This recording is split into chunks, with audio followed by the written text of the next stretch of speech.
Okay, here we are. Thanks to everyone for joining us. First, I want to thank our three experts who are joining us. Carlos Loria from the Committee to Protect Journalists, Latfula Najafizada from Tolo News in Afghanistan, and Jason Mujica from Vice News, one of the more interesting news websites going these days. Thanks to all three of you for joining us, and thanks to everyone who's watching and others who will view this later. And thanks to Google as well for making this available. Freedom of the press is a basic universal right. And unfortunately, the trends that we're seeing in some places around the world are not very good. Journalists are being intimidated, they're being jailed, they're being beaten. In some cases, they're being killed for simply trying to do their jobs, which is to get information out to people.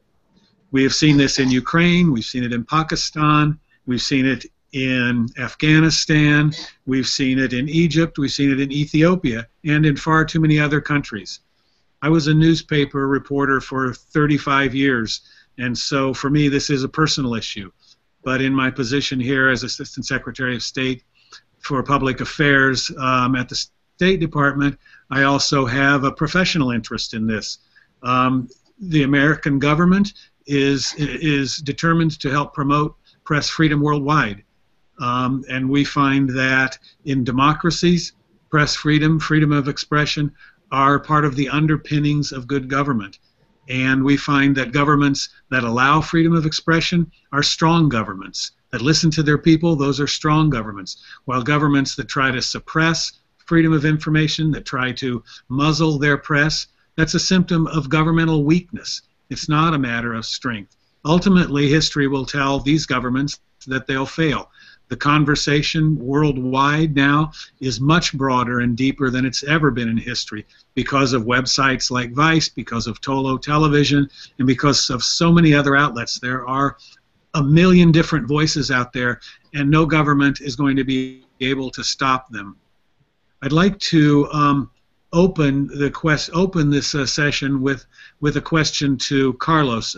Yesterday, Freedom House, a non-governmental organization here in Washington, released its annual report on press freedom around the world, and there were some troubling aspects to that.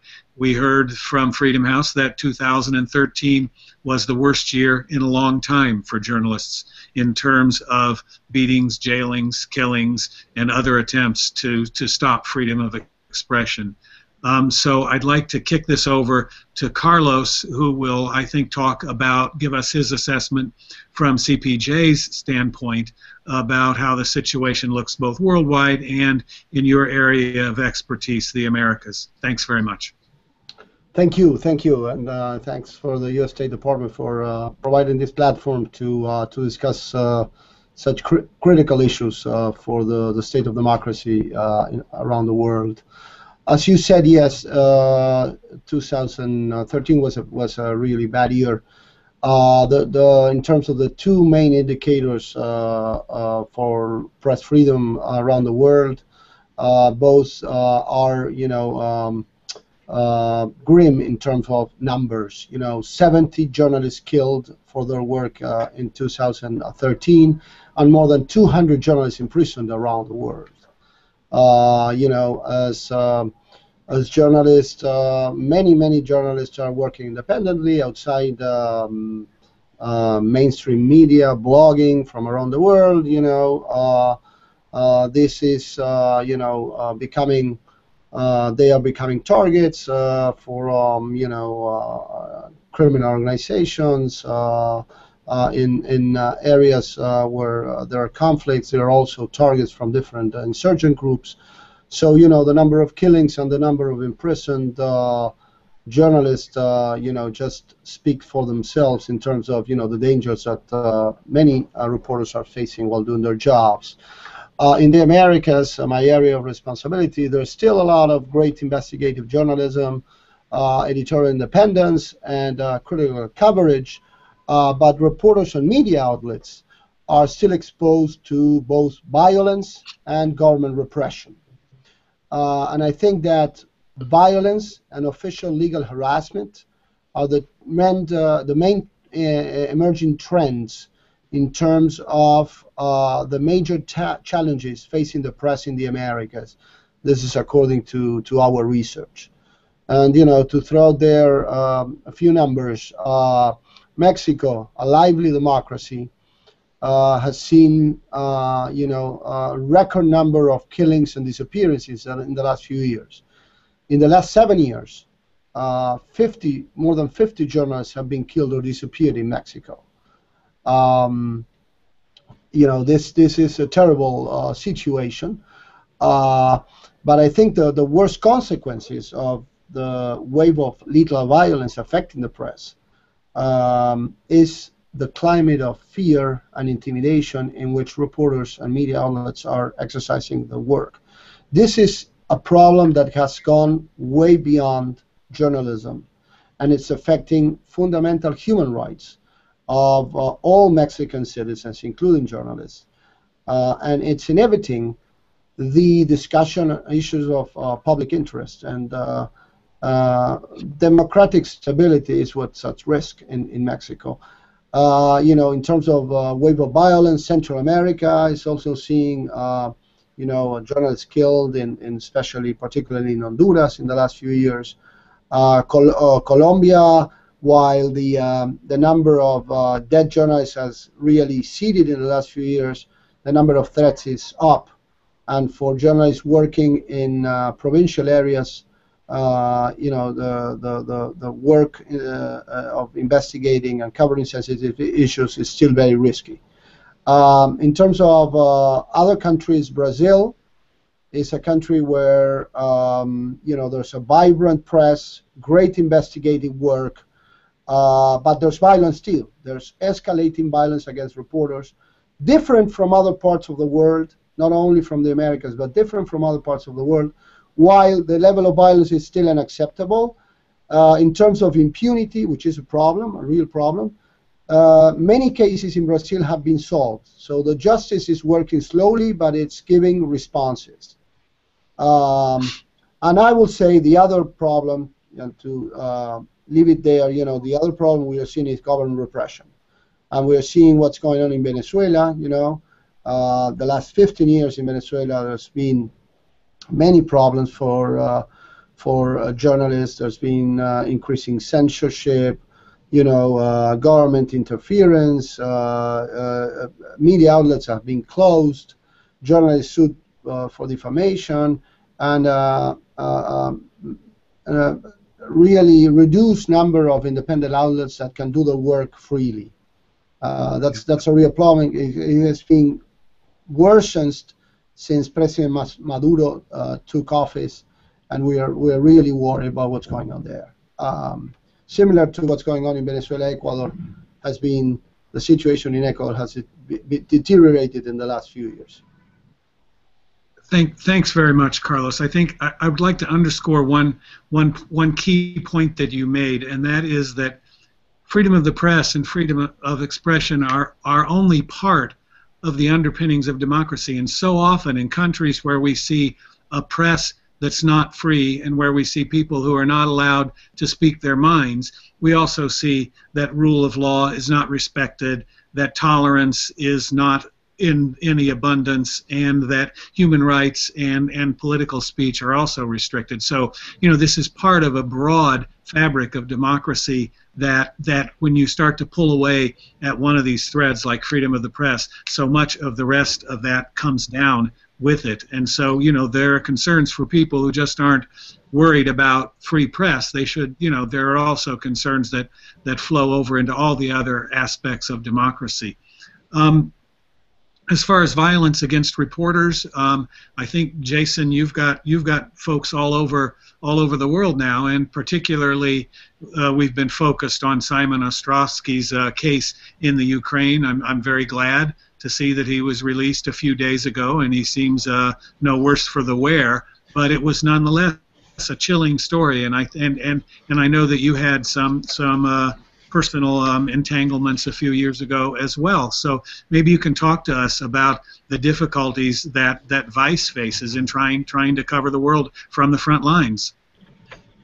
Yeah, sure. I think you said something interesting earlier when you described a journalist's job as getting information out there, and that is, one part of the job. And I always saw my job when I was in the field as trying to find out information that other people don't necessarily want me to find out. And I think that when you that is an action that is often met with an equal and opposite reaction, and we shouldn't be surprised about that. But it becomes more problematic when there is an overreaction to journalists trying to do their jobs, and that's something that we saw in the case of Simon Ostrovsky, Vice News reporter, who was working in eastern Ukraine. He was in Slavyansk. For those who don't know the story, he was detained along with a bunch of other journalists at a checkpoint, and it turned out that in fact they had, basically a wanted poster for Simon, and were looking for him. So it was a,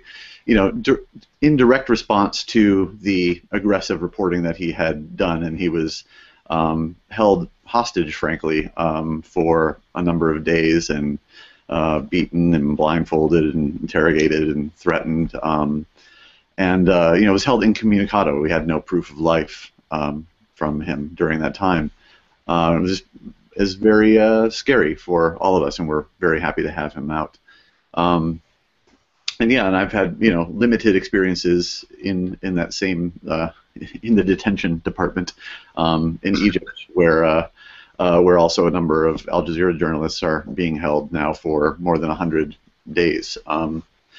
So yeah, it's a dangerous thing, and so again, like I said, journalists are not necessarily always the most polite group of people. We're aggressive. We have a chip on our shoulder sometimes. We're pushy. We're nosy, and it's understandable that they're not always liked by the people that they're reporting on, or even the governments that the countries they're working in.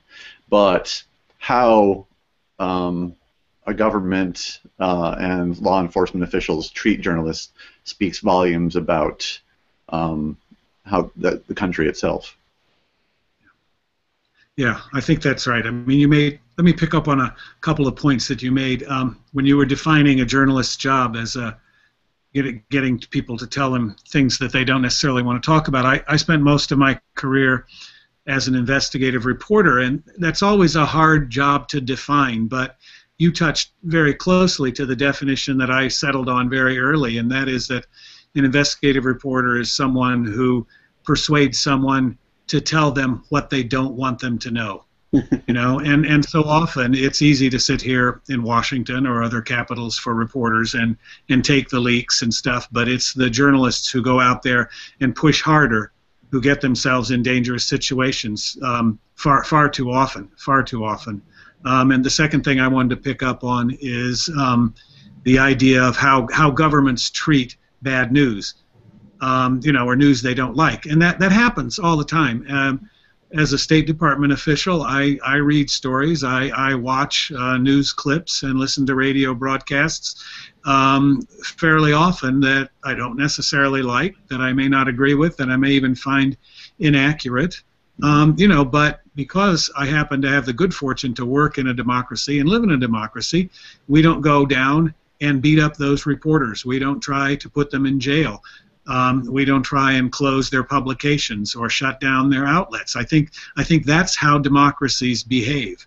And so I think this is a good segue into Lotfullah in Afghanistan, who can talk to us about, I hope, the experience that Tolo TV has had. And I think it's, from a State Department perspective, it's one of the great success stories of our time in Afghanistan, because we provided, I think, some initial training to help Afghan journalists step up their games, and it's one of those efforts by the government that has mushroomed. It's outgrown any need for any government involvement, and has really become a bright shining star in Afghanistan. So, Lotfullah, I will turn it over to you, please.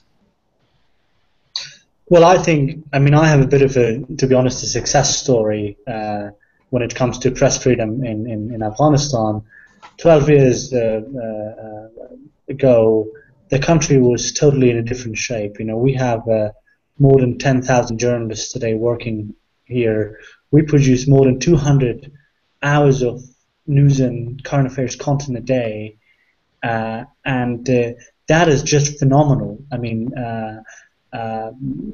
during the Taliban and even before that, the people of Afghanistan really didn't have that voice. So this voice is not necessarily just strengthening the democracy, but transforming the nation. Transforming the nation in a way that the youth are grown up in an environment that press freedom is understood as a basic right for them. So this is for a new generation in Afghanistan. This is totally a given right, and now for us it's very hard to simply reverse it. And this is something that which is achieved in the past 12 years or so due to certain hardships and challenges.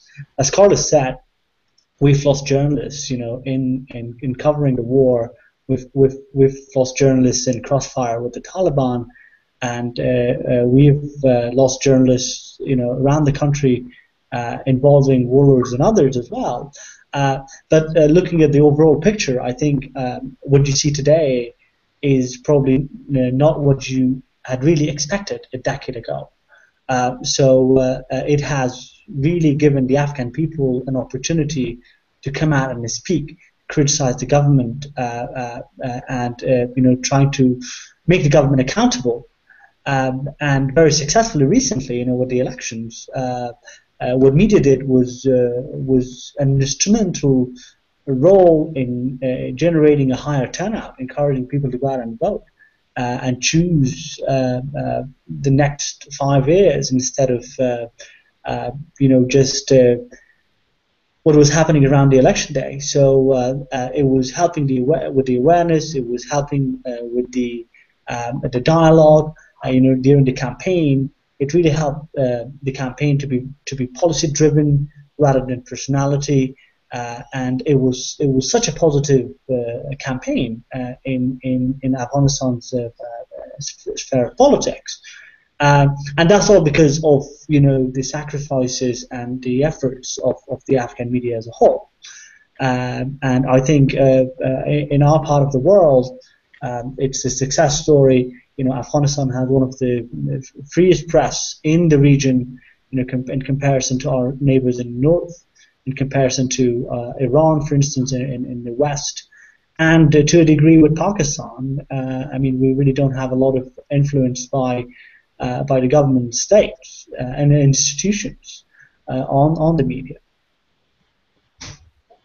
I'd like to play out that comparison with Pakistan, if you don't mind, for just a minute.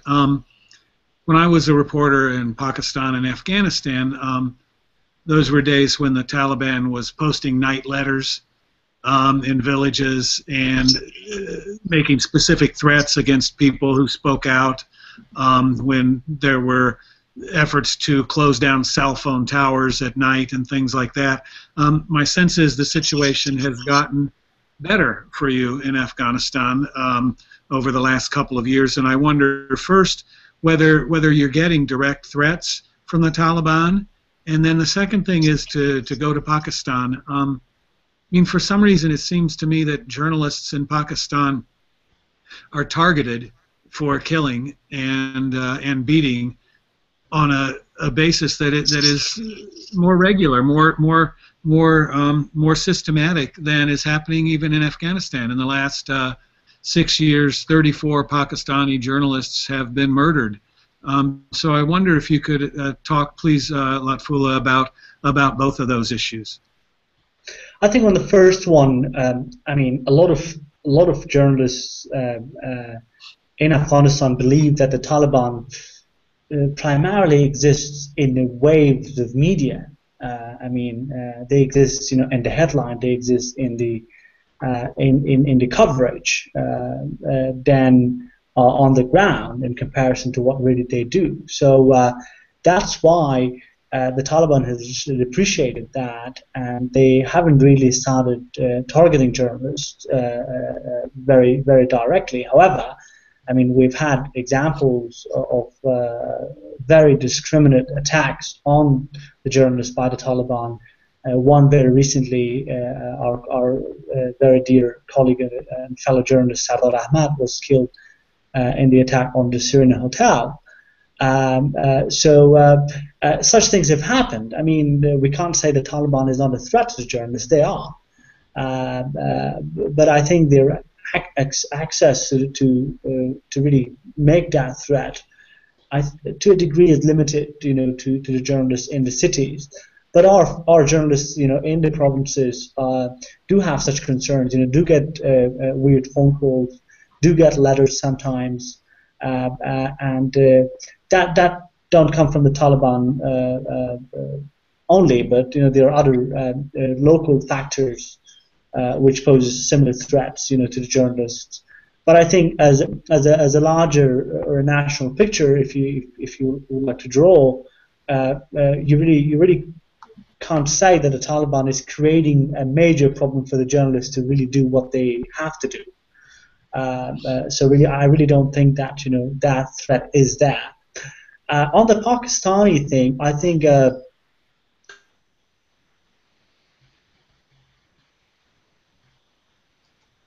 Uh-oh. I think we lost him for a minute. When he comes back, he'll talk to us about Pakistan. Carlos, let me bring it back to you for a second. And Sure. I mean, what CPJ not only monitors what's going on with journalists worldwide. You provide instructions and training for journalists to help keep them secure. And the State Department does this too. I was on a recent trip, and one of my stops was in Tbilisi, Georgia, where the State Department is financing a program of physical security and digital security for journalists there, so they can learn really how to protect their information and themselves when governments go astray. I mean, what sort of advice does CPJ give for journalists who are in dangerous situations? How can you do your job and protect yourself at the same time, if you can? Right. Well, yeah. What we basically do is monitor prison conditions and speak out when a journalist is killed, incarcerated, disappeared, censored, sued with defamation, etc. We do not provide training. What we have done through our senior advisor for journalist security is a very comprehensive journalist security guide. This was done originally for journalists covering the Iraq War, but it was relaunched a few years ago for so it can be a manual that can help journalists covering different kind of conflicts, and it's a very comprehensive guide. Frank Smythe, CPJ Senior Advisor for Security, did a great job, and it covers many different things. How to prepare for a conflict. With advice to foreign correspondents, to local journalists, insurance coverage, medical care and vaccinations, personal precautions, how to assess and respond to risk, information security, which is very important, how to understand the threat, how to protect communications, how to defend your data, protecting external data, right? Many other chapters, including, how to prepare and how to protect yourself when you cover organized crime and corruption, when you cover civil matters and disturbances, risks for those journalists and reporters covering natural disasters, health epidemic and mass hazards, sustained risks, and obviously armed conflict. The security manual is in our website, www.cpj.org, and it's translated into Spanish, and soon into Portuguese. I think it could be useful in many other languages too. Unfortunately, what's going on around the world. Latfula, are you back? Yes, I am. My apologies for this. Can you talk to us, just give us your sense of the difference between Afghanistan and Pakistan now for the press? Yeah, so what I was saying, I don't know when I was going to cut off, but I was saying that the maturity that the journalists have in Pakistan is relatively lacking in Afghanistan because of the experience they have. But we have a relatively better relationship when it comes to dealing with government institutions. In Pakistan, especially when it comes to foreign policy and security, the journalists have very certain restrictions, and they have to go through different layers, to have a clearance to go with such. We've got a bunch of static here. Jason, can you mute when you're not talking? I'll come to you in a second. See if that helps us. There we go. Okay, Latfula, I apologize. That was on our end.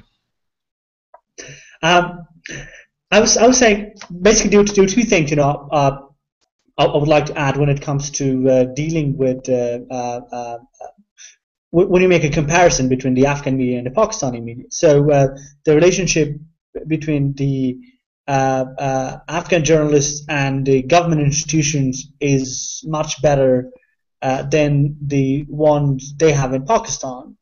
But when it comes to maturity of journalists, when it comes to quality reporting, when it comes to investigative stories, when it comes to the volume of journalistic content produced, I think Pakistan is a relatively much better state.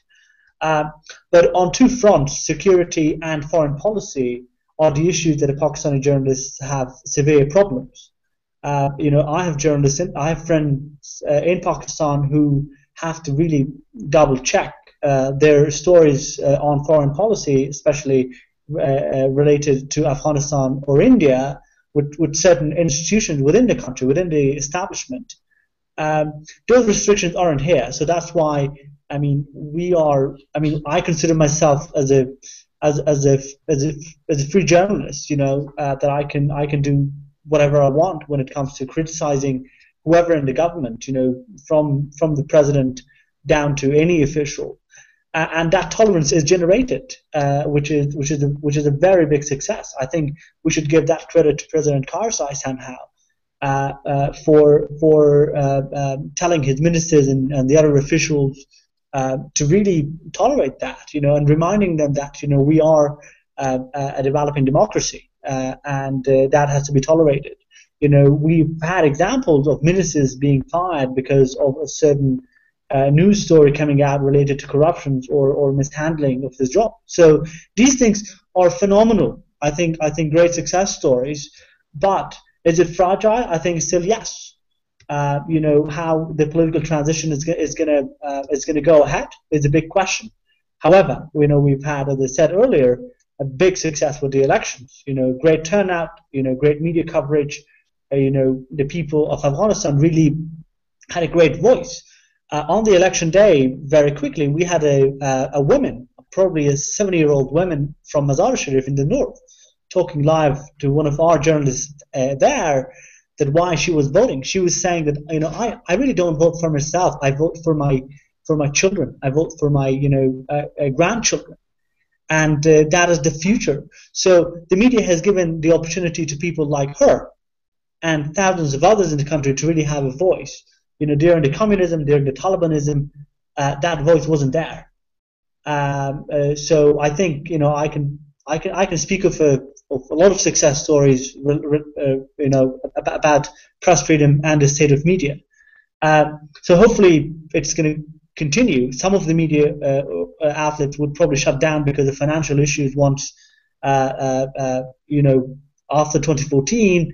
But the ones who have established good management and adopted good business models would continue.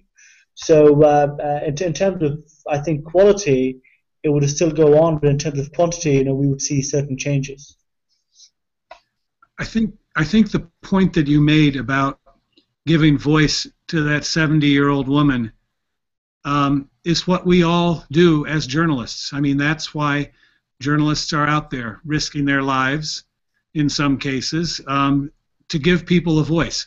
That's what democracy is about, and that's, again, to come back and make a plug for my employer. That's why the State Department promotes freedom of expression. That's why we're focusing attention on World Press Day tomorrow and on training journalists. And so I think that Afghanistan is a success story, and I think you just gave a definition for a journalist's job that all of us can embrace. That's for sure. Let me pick up on another theme that you raised there, and that is self-censorship.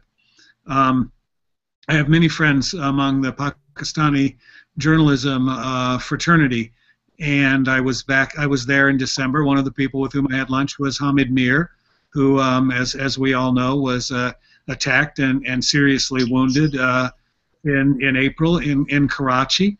But in talking to them privately, not necessarily Hamid, but to others, there is a self-censorship that goes on in Pakistan because of fear. We can look at Cairo, where 4 Al Jazeera journalists have been in jail for far too long for simply doing their jobs, and we can see there that not only has this had a bad effect on Al Jazeera, but it's caused self-censorship among other journalists as well. You become fearful that telling the truth is going to wind you up behind bars, and that's a tragedy, and that's a weakness for the Egyptian government, and that is something that does not serve democracy or the principles of a democratic government that the Egyptian people have been fighting for. So I want to toss this to you, Jason, for a second. And after Simon's kidnapping and illegal arrest and detainment, has that put a chill on your reporting? Is that going to make a difference in how you send people out into the field and what you tell them to do? I mean, it's you want to answer that question 2 ways. You want to say, yes, we're going to look after our people and be, very cautious and make sure that no one gets hurt. So, we won't be sending Simon back to the eye of the storm as he was, had a big target on his head. But, we will, of course, find ways to continue coverage of important stories, because in that case in particular, it wasn't just a, random situation in which a, journalist got injured or was treated unfairly. It was a specific reaction to aggressive reporting. And so the desired outcome was to, put a stop to that reporting. So you certainly don't want to give in to those kinds of demands, or basically give those people what they want. So there's that case. I've actually lost track of the question. I'm sorry. Can you say it again? It was how will it affect how you advise your reporters when they go out in the field. Did the kidnapping of Simon, cause you to reevaluate the situations in which you're going to send reporters now? Sure. I mean, look, all of our journalists get, of course, your hostile environment training, and also we go through just a very elaborate kind of security assessment beforehand, and everyone and there's a a rapid response team to things when they do happen. But again, it's the sort of situation where people who are in this line of work do have an understanding of what we're getting into and the risks, and of course it becomes, I guess, the only thing that we're a bit more careful about is just kind of trying to assess the risks versus rewards, the value of this story, the value of poking the bear with the video camera, as someone said of Simon's reporting. And because we're not cowboys, and we don't have our journalists certainly don't have a death wish. So it's difficult to find that balance between doing a damn good job of reporting and getting yourself kidnapped. So yeah, we err on the side of caution. I will say that. It's a very difficult balance. I mean, I think my years in the field as a reporter covering wars, my years in the field covering wars, it was very easy to charge into any place. When I became managing editor of the Los Angeles Times, and I was faced with, you can't hear me? No, I think it was just you. I think I'm making sense to everybody else in the world but you, Jason.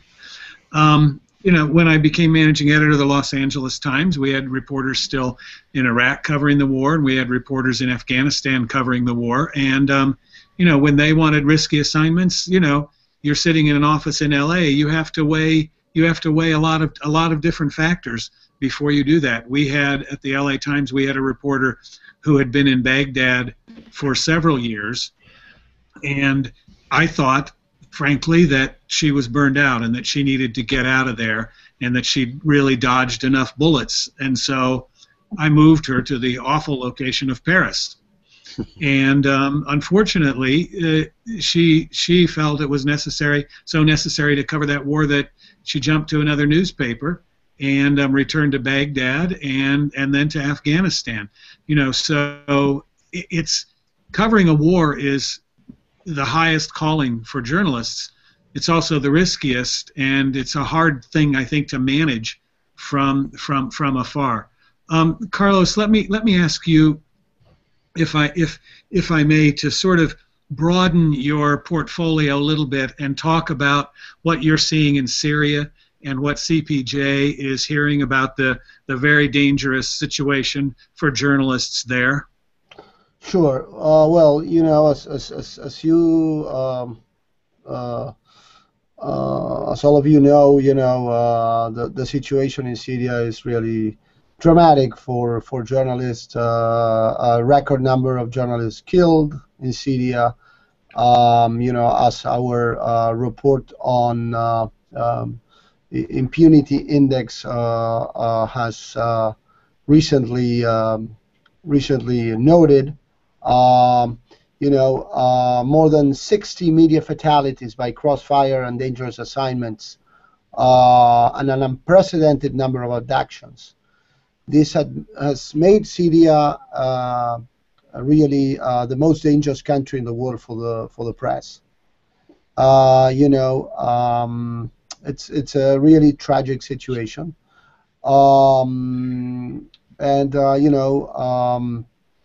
the perpetrators come from all sides. That's the most problematic thing. Non-Syrian Islamist militant groups, rebels targeting pro-government media, and even President Bashar al-Assad's forces. And victims include obviously reporters for citizen media outlets, and many other journalists that are documenting the unrest since the uprising began in March 2011. Okay, thank you very much. I think we all share your very deep concerns about what's happening in Syria. It's such an important story that we can't ignore it, but it's also a hugely dangerous story for the reasons that you just stated. Let me come back, Lotfullah, if I may, and ask you: Are there no-go zones in Afghanistan? Are there places in the country where you just can't send reporters? Yes, but very small number of areas overall that both in Afghanistan and partly in Pakistan the journalists can't really go. Not necessarily because of security reasons, but also logistical reasons and the other complexities, cultural, for instance, you have in those areas. For instance, now there is a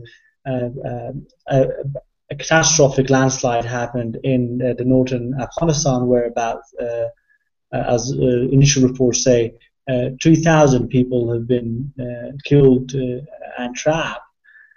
We just sent a journalist who is on his way now to northern Afghanistan, and we have to be honest, disconcerted whether he's gonna make it safe. Our people are in contact with different police units on the way to ensure they arrive safely. So that concern is there, but I think it has been always dealt with in a way which does not prevent the operation.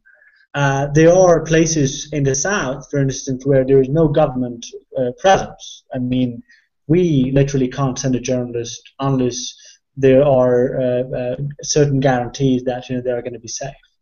On the border areas with Pakistan, for instance, is one of the very dangerous areas because of the presence of different militant groups. We have certain obstacles reporting from those areas. But the tactic or the strategy we use is to hire journalists from those areas. So they are part of those complexities. They know the terrain, they know the people, and they have certain contacts with this side of the conflict or the other. So that makes the job a little bit easier. However, we have to depend on the quality of the work they do and the training they have. For instance, the limited resources they have in those areas. But I mean, there isn't a blackout, to be honest, in one part of the country that we can say there is no report coming out of that particular issue, of that particular province or district. We have about 5 bureaus in different parts of the country, and another 10 provincial reporters, covering 2 or 3 provinces each. So there is a very national presence. I mean, as a conclusion. But very specifically to your question, I think the tribal belt in Pakistan and the eastern parts of the country in Afghanistan are the areas that the Afghan and Pakistani journalists have issues traveling to. Thank you very much. We're just about out of time, so let me give you the last word, Jason, if I may. And your website, and for people who haven't seen it yet, go visit. It's really dynamic and very interesting. But you're aimed at I don't know, I guess a younger demographic, certainly younger than I am. And what are you finding about their appetite for news around the world? I mean, what are you finding about how closely they're watching the reporting that you're doing from Ukraine and other hot spots? And are you able to sort of figure out whether there is an appetite for a generation that many of us worry aren't quite as willing to be engaged in the world?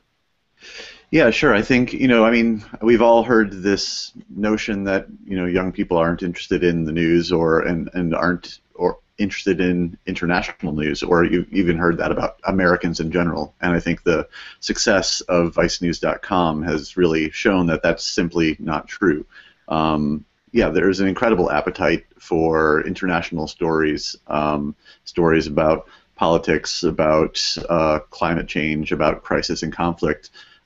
People want to know what's going on around them, and a lot of the media, on offer, at least in the U.S., doesn't really provide them with that. So, I mean, nothing makes me happier than to be able to provide that for, our generation. And a quick to that end, also, there's a lot of interest for news out of Afghanistan in particular, and Tolo News does an incredible job of that in Dari. And I know Lutfullah, and we've worked together in Kabul before. And but I'm very concerned about the chilling effect of kind of recent attacks in Kabul that has had on people able to get those stories out, or perhaps like news organizations, even ours, get a little bit more worried about sending people to those situations. So I think, you know, we have a lot of challenges ahead of us, and they're not necessarily new challenges. They're the challenges I'm sure you dealt with during your time at the Times. They will be dealing with these challenges for time immemorial. And I think maybe the most the thing that has given me the greatest bit of optimism is that there's an audience for these stories that people are working so hard to get, that are risking their lives to get. You know, we're not just telling them to other journalists at the bars. It's not just an echo chamber. There are people who are hungry for this information and who are engaging with that information and, you know, doing more than simply watching the news. They're, you know, they're sharing it, they're commenting it, it's informing their conversations, and we've seen, here we are. I mean, it's you know, 10 years ago, I certainly wouldn't have thought that I would be on a Google Hangout with State Department official discussing these issues, and, you know, meanwhile, a bunch of other people are watching around the world and commenting on Twitter, and so, you know, it's an exciting time to be doing this work. Yeah, well, you've summed it up very well, and thank you. And I want to thank all three of you for participating, and more importantly, I want to thank all the journalists who are risking their lives every day to bring us the news that we need to make informed decisions. And thanks to them, thanks to the families of those who've made sacrifices, and maybe next World Press Freedom Day we'll have a better story to report. Thank you all very much. Thank you. Thank you. Thanks, everyone.